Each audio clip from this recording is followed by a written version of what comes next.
Welcome to Burlap Teachers. Enjoy the video. You start by confirming prerequisites: subscription, account role, and multi-factor authentication. Sign in at Portal. Azure.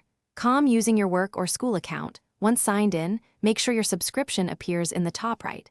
If it does not, switch directories or check billing. Now open the left-hand menu and pin Home and All Services for quick access.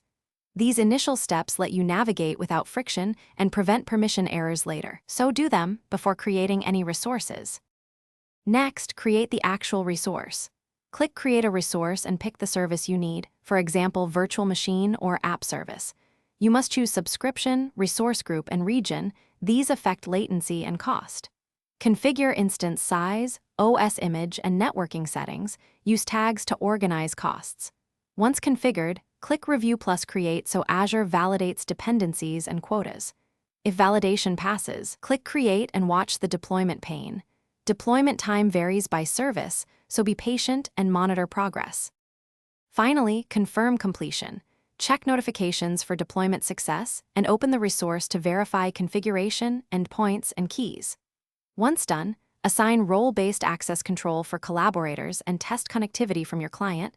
Make sure networking rules and NSGs permit traffic.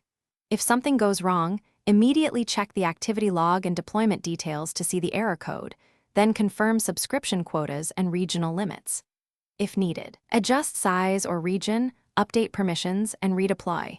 These steps resolve most issues quickly. Thanks for watching. Consider subscribing if this video helped you.